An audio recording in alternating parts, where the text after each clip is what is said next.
दोस्तों, आज मैं आपको पारिवारिक कहानियाँ श्रृंखला की कहानी नंबर 68 सुनाने जा रही हूँ, जिसका शीर्षक है विडंबना भरा जीवन। तो चलिए कहानी की शुरुआत करते हैं। वक्त के साथ एक और दिन गुजरा। जुम्मे की नमाज के बाद दुआ पूरी कर लौटते हुए देखा, खुदा के किसी नेक बंदे के घर एक बच्चे ने जन्म लिया जिसका नाम था सलमान। नाना ने नवासे को गोदी में लेकर उसकी आंखों में खुदा का नूर पाया। वक्त बदला, सलमान बड़ा हुआ। छोटे से गांव में पैदा हुआ सलमान ये नहीं जानता था उस गांव के इकलौते पढ़े लिखे व्यक्ति के घर उसका जन्म हुआ है। उसके पिता का जीवन घोर अंधकार एवं कष्ट के साथ गुजरा। 9 बच्चों में तीसरे उसके पिता थे, जिनके माता पिता ने उन्हें लावारिस बच्चों की तरह पाला। दरिद्रता और अवहेलनाओं के साथ उनका जीवन गुजरा। बचपन से ही पढ़ने में होशियार सलमान के पिता ने कठिन डगर से मंजिल पाई। बचपन से ही उन्हें गालियां, अपशब्दों से ही पुकारा जाता और अपमानित किया जाता। दोस्तों के साथ पढ़ने की इच्छा लिए सलमान के पिता ने बिना घर में रहे जंगलों में फल खाकर, पेज को सिलाई कर, नोट बनाकर, कबाड़ी आइसक्रीम बेचकर स्कूल की फीस भरी और इस तरह 10वीं तक पढ़ाई पूरी की। 11वीं कक्षा में प्रवेश पाने के लिए अपने पिता से उन्होंने फीस भरने के लिए मिन्नतें की, लेकिन उनके पिता ने उनकी एक ना सुनी और सलमान के पिता ने रोते हुए अपना नसीब समझकर आगे बढ़ने की ठानी। दोस्तों के कहने पर सुरक्षा बल की सभी परीक्षाओं में उत्तीर्ण होकर सलमान के पिता को दिल्ली पुलिस में सिपाही की नौकरी मिली। उस नौकरी को पाने के लिए जो तप उसके पिता ने किया था, वो हर किसी के बस की बात नहीं थी। इसके साथ ही सलमान का जीवन भी परिवर्तित हुआ। छोटे से गांव में जन्मे सलमान ने भी कभी सोचा ना होगा उसका नसीब कुछ ऐसा होगा। 2 बहनों के बाद ना चाहते हुए भी उसका जन्म हुआ। उसके माता पिता की ऐसी कोई मनोकामना नहीं थी जो बेटे के पैदा होने पर कभी किसी को होती है। फिर भी सलमान का जीवन वक्त के साथ बढ़ता गया। 7वीं कक्षा में सरकारी स्कूल में दाखिले के बाद सलमान ने जाना दुनिया में अनुशासन ही सब कुछ नहीं। अनुशासनहीनता से भरे विद्यालय में बहुत से बच्चों ने उसे बिगाड़ने की कोशिश की, लेकिन वह नहीं बिगड़ा। उसके कई उसूल थे जो कम उम्र में ही उसके मन मस्तिष्क में घर कर चुके थे। उसका मानना था जो बच्चे गालियां और बुरे काम करते हैं, वह जिस दिन अपने माता पिता के सामने ऐसे दुष्कर्म करेंगे, मैं उनके जैसा हो जाऊंगा। उसकी इस बात का बहुत से विद्यार्थियों पर प्रभाव पड़ा, जिससे उसने बच्चों को सुधारा और जो नहीं सुधरे उनसे दूरी बनाए रखी। इसी तरह अच्छे अंकों के साथ कॉमर्स से 12वीं पास कर सलमान के सामने पहली विडंबना आई, जो थी आगे क्या किया जाए। हिंदी में रुचि होने के कारण दिल्ली के प्रतिष्ठित महाविद्यालय में उसने दाखिला लिया। अच्छे सहपाठियों और गुरुओं के सानिध्य में अच्छे अंकों से परीक्षा में अंक हासिल कर उसने अपनी स्नातकोत्तर की पढ़ाई पूर्ण की। अपनी इस पढ़ाई के दौरान एक ही अनुभव उसका हुनर बनकर उभरा, वो था नाटक। 5 वर्षों तक नाटक पढ़ना सिखाना उसके जीवन में एक क्रांति की तरह साबित हुए। इसी बीच एक नाटक सीखने वाली छात्रा को उससे प्रेम हुआ, जिसको शायरी के जरिए उसने कुछ इस प्रकार व्यक्त किया।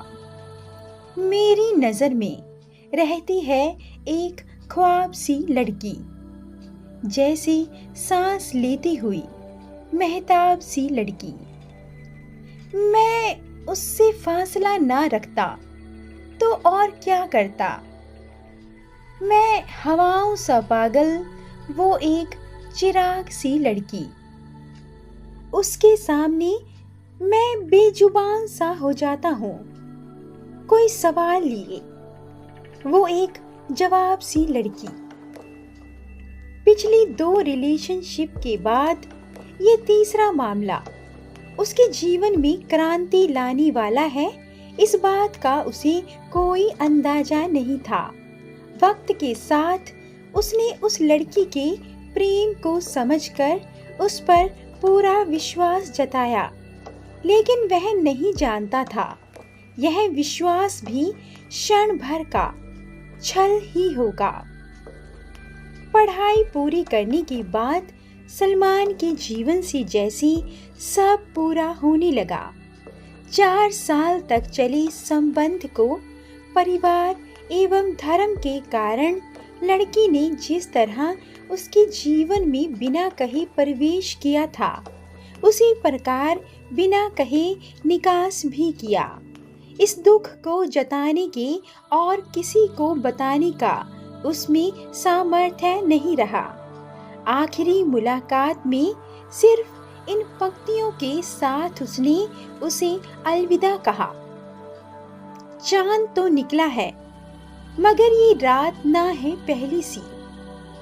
मुलाकातें तो हुई बहुत, मगर ये मुलाकात ना है पहली सी। रंज कुछ कम तो हुआ आज तेरे मिलने से, लेकिन ये अलग बात है कि ये बात ना है पहली सी।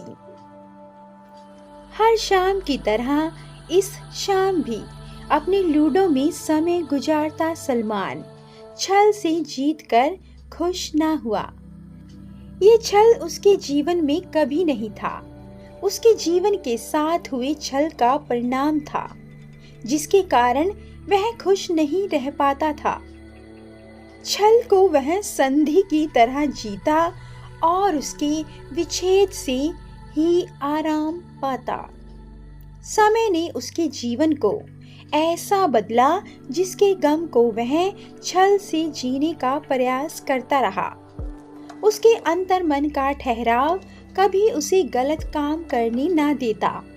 अपने आज में भी वह गम छुपा कर मुस्कुराता, इसलिए नहीं कि वह मजबूत था, बल्कि इसलिए क्योंकि उसकी सकारात्मक इच्छा शक्ति उसे गिरने नहीं देती थी। आखिर ऐसा क्या था उसमें जो उसे लोगों में सबसे अलग और आकर्षक बनाता था?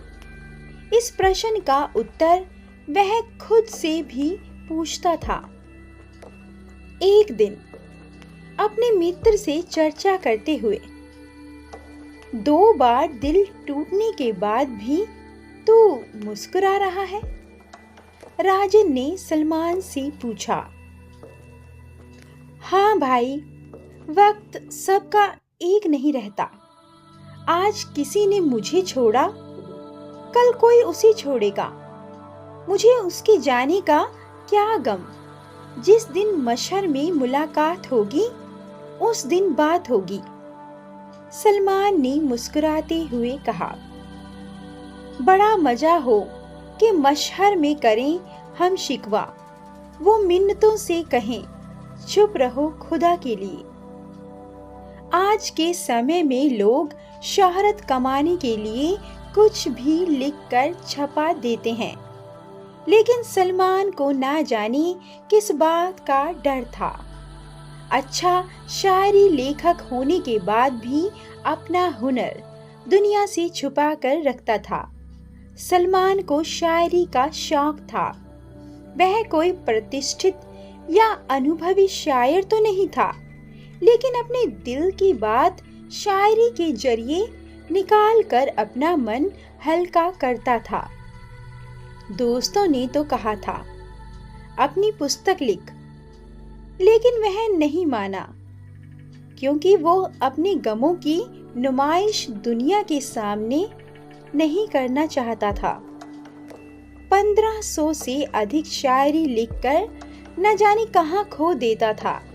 दोस्तों को व्हाट्सएप या फेसबुक पर उनके हालातों के अनुसार लिखकर भेजता था। दोस्तों के लाख कहने के बाद भी उसने अपना हुनर नहीं दिखाया। अपने अंदर एक दुनिया लेकर जीता था जिसमें उसे खुशी मिलती थी। उसका एक ही उसूल था, खुश रहो और खुश रखो। अपने परिवार का इकलौता चिराग उस अंधेरे से निकलकर आया था जिस अंधेरे में लोग अपनी परछाई ढूंढते थे। लेकिन अंधेरों का भी अपना उसूल है, यह उसे बखूबी पता था। कॉलेज में 5 साल पढ़कर अपनी मास्टर की पढ़ाई पूरी कर नौटंकी में उसे महारत हासिल थी। अपने जीवन के इन 4 वर्षों में उसने एक ही पूंजी कमाई थी, वो था नाटक। नाटक पढ़ना, सिखाना और निर्देशन करना उसको बेहद पसंद थे। अपने खाली समय में खुद को व्यस्त करने के लिए नाटक ही उसका हथियार थे। नाटक से ही उसने अपने दुखों को छुपाना सीखा था। लेकिन एक शख्स के सामने वो अपनी इस प्रतिभा में भी हार जाता था, वो थी उसकी माँ। अपनी माँ के दिल के करीब रहकर उसने जाना कि एक वही है जिनसे वो झूठ नहीं बोल पाता था, ना अपने गम छुपा पाता था। वक्त के साथ पढ़ाई पूरी करने के बाद एक ही परेशानी उभर कर आती है जो हर युवा की जिंदगी में परिवर्तन का कारण बनती है। वो थी नौकरी। पिता के दबाव और अवहेलनाओं से परेशान होकर सलमान के सामने एक ही परेशानी थी, उसके पास कोई नौकरी नहीं थी। दोस्तों से मदद मांगता, दिन रात एक कर नौकरी की तलाश करता सलमान थक हार कर एक ही चीज अपने साथ लाता, वो था रिजेक्शन। 70 से 80 इंटरव्यूज देने के बाद जाकर कहीं एक जगह अंग्रेजी पढ़ाने की नौकरी मिली, जो उसके जीवन की पहली उपलब्धि के साथ हिंदी में पढ़ाई कर अंग्रेजी पढ़ने तक के सफ़र को साझा करती थी। 11,000 रुपये प्रति माह की इस नौकरी से उसने अपने करियर की शुरुआत की। हर तरह के विद्यार्थियों को ज्ञान देने के बदले उसे राजनीतिक और मानसिक शोषण का शिकार बनना पड़ा। मानसिक शोषण को झेलने का अभ्यास उसे अपने स्कूल के समय से था, इसलिए उसे लड़ने की शक्ति मिली। वक्त गुजरता गया, सलमान का विवाह हुआ और 2 लड़के भी। कंधों का सहारा बनने वाले लड़कों ने उसे जमीन पर रखा और उसकी सारी पूंजी अपने नाम कर उसे बेसहारा छोड़ दिया। बाल मजदूरी करते हुए बच्चों के प्रति स्नेह के कारण सलमान को उन बाल मजदूरों ने सहारा दिया जिनका सहारा सलमान बना था। कूड़े में पड़ी रोटियां खाने के कारण दोनों बाल मजदूर अस्पताल में जिंदगी और मौत की लड़ाई लड़ रहे थे। ऐसे में उन्हें सहारा सलमान ने ही दिया था। वो नहीं जानता था एक दिन उसके अपने उसे बेसहारा कर देंगे और पराए साथ देंगे। वक्त है झोंका हवा का और हम पीले पत्ते।